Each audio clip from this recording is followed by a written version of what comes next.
Assalamualaikum warahmatullahi wabarakatuh. Adik-adikku, kalau kita lihat keadaan misalnya kondisi di dunia saat ini atau di sekeliling kita lah saat ini, maka tentu kita akan melihat misalnya banyak mobil, kemudian jam, kemudian motor atau komputer di depan adik-adik sekalian sekarang. Nah, kalau kita lihat, maka benda-benda ini tentu bisa kita katakan bahwa dulu orang fisika yang memperkenalkan konsepnya. Misalnya orang bikin bagaimana caranya bikin mobil, bagaimana caranya bikin motor, gimana pembakaran bensin di dalamnya, ya kan? Kemudian bagaimana itu bergerak, kemudian bagaimana bannya supaya tidak licin. Ini kan orang fisika dan teknik. Maka kita bisa katakan bahwa itu orang fisika dan teknik yang merumuskannya atau membuatnya. Nah, kalau kita misalnya kita katakan komputer, kita bisa katakan bahwa ini orang ahli komputer yang bikin. Atau jam, ini orang ahli jam yang bikin. Tapi itu semua tidak akan bisa jika kita tidak tahu matematika. Matematika itu banyak manfaatnya. Banyak sekali manfaatnya. Hampir di setiap benda di sekeliling kita itu butuh konsep matematika. Itu butuh pengetahuan kita atas matematika. Coba misalnya kita tidak tahu matematika, gimana caranya kita bikin rumah, gimana cara kita bikin kursi, mengukurnya gimana dan sebagainya. Itu tentu tidak akan bisa. Maka matematika itu sungguh sangat penting untuk umat. Maka jika kita mempelajarinya, mudah-mudahan kita akan bisa bermanfaat bagi umat. Karena apa? Karena coba kita lihat, misalnya manfaat matematika ke ilmu fisika.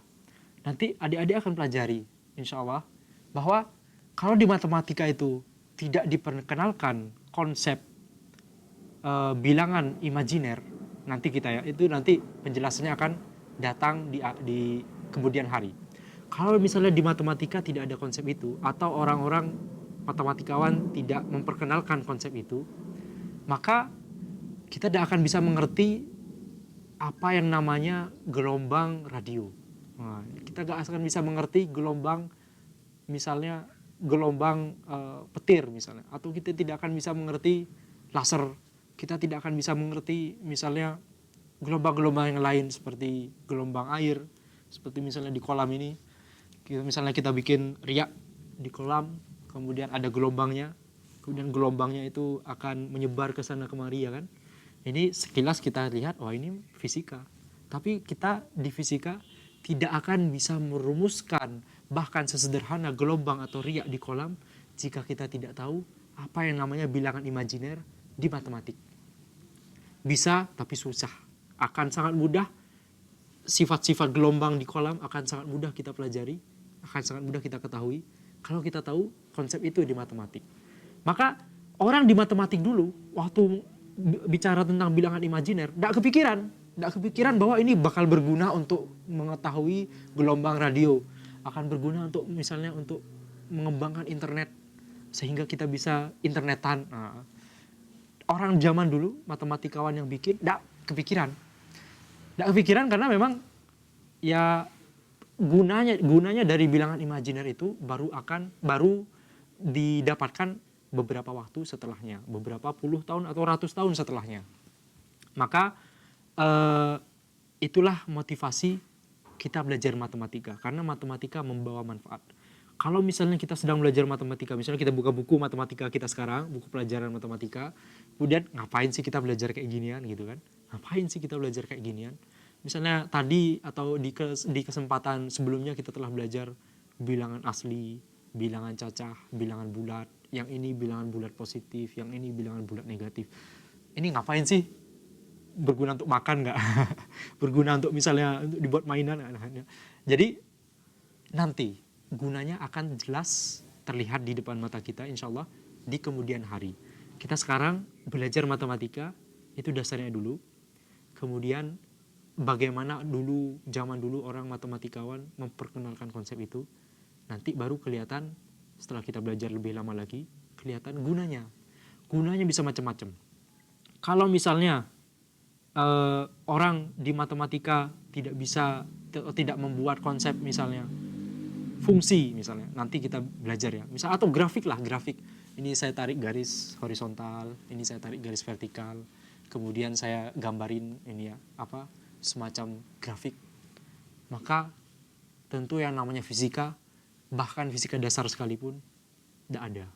Kimia akan susah merumuskannya.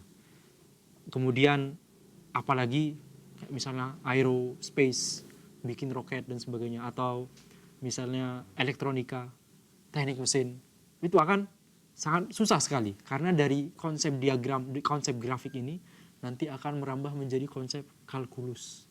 Nanti dari konsep kalkulus akan merambah menjadi diterapkan kepada model-model fisika, diterapkan ke pelajaran fisika, intinya gitu ya. Setelah diterapkan di pelajaran fisika ternyata banyak membawa manfaat.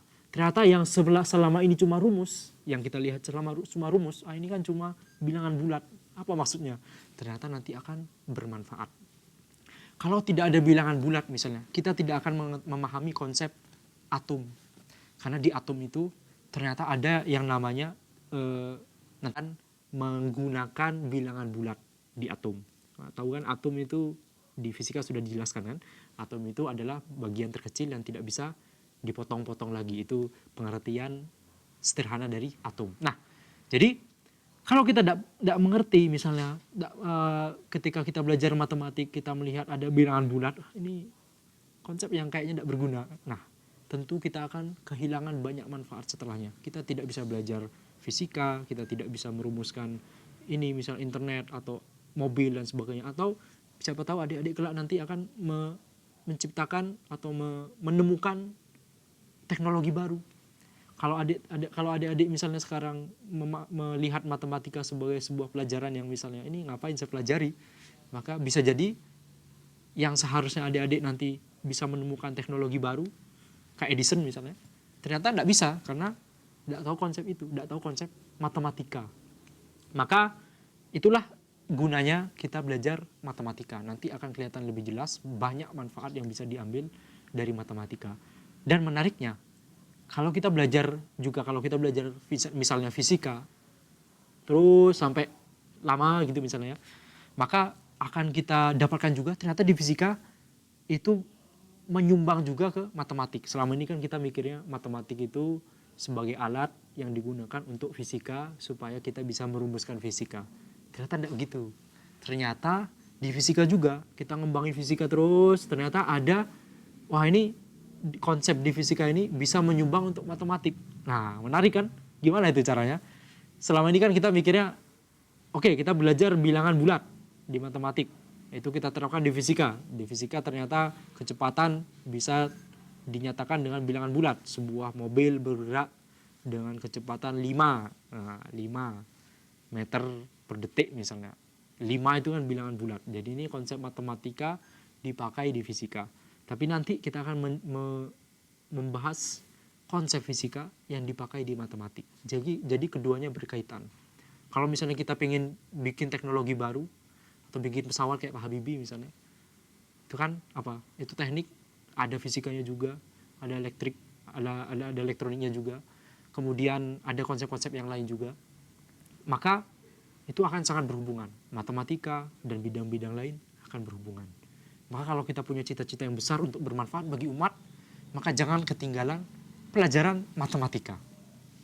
Namun, kalau kita lihat, pelajaran matematika itu adalah konsep yang dibuat manusia untuk memudahkan kehidupannya. Maka niat awal untuk mempelajari matematika adalah, yang pertama adalah untuk mengetahui siapakah pencipta dari semuanya ini. Karena apa? Karena kita mempelajari misalnya matematika, kita mempelajari fisika, mempelajari biologi, kimia, dan sebagainya, mempelajari misalnya bahasa Indonesia, bahasa Inggris, dan selainnya, itu adalah supaya kita bisa mengenal siapakah pencipta dari semua hal-hal yang kita lihat sekarang ini di sekeliling kita. Itulah Allah Subhanahu wa Ta'ala. Maka kalau misalnya kita mempelajari, misalnya kita belajar fisika, belajar benda-benda, tapi kita tidak mempelajari tentang Allah, sungguh itu kan adalah sebuah hal yang tidak masuk akal. Allah lah yang menciptakan alam semesta. Allah lah yang menciptakan bumi, yang menciptakan air, yang menciptakan mobil, internet dan sebagainya. Semuanya ini adalah atas izin Allah. Maka kalau kita hanya belajar misalnya fisika tapi tidak mempelajari tentang Allah, tentang agama Allah, itu sebuah hal yang sangat disayangkan, yang tidak masuk akal. Ya kan? Kalau kita misalnya mempelajari matematika, mempelajari bagaimana bilangan itu seperti bagaimana, kemudian di mana kita bisa mendapatkan konsep-konsep seperti bilangan itu adalah karena pikiran kita ingin memudahkan. Misalnya ini saya punya 3 buku seperti yang sudah dibahas sebelumnya. Gimana cara memudahkan? Pikiran kita berpikir bahwa oke, kita bikin simbol 3, ya kan? Kita bikin simbol penjumlahan. Kita bikin simbol sama dengan, itu untuk memudahkan. Siapa yang membuat itu semua? Kita, itu kreativitas kita.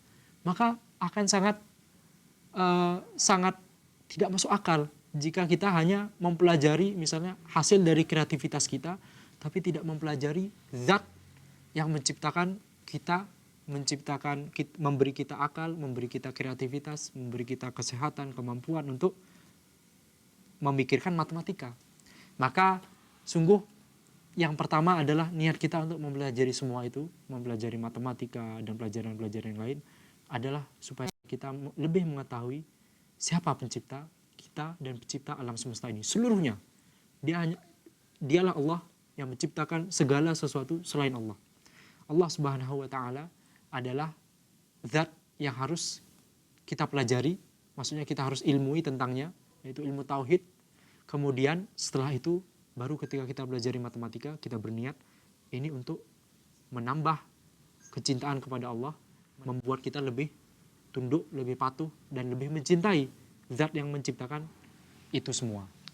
Maka kurang lebih demikianlah mengapa kita harus belajar matematika, motivasi untuk belajar matematika, kemudian manfaat-manfaat matematika, dan bagaimana menyelaraskan antara mempelajari matematika, fisika, dan topik-topik duniawi ini dengan zat yang menciptakan dunia seisinya ini. Maka demikian, semoga bermanfaat dan semoga kita bisa bertemu di kesempatan mendatang untuk membicarakan konsep-konsep selanjutnya tentang matematika dan insya Allah selainnya, fisika dan selainnya. Wassalamualaikum warahmatullahi wabarakatuh.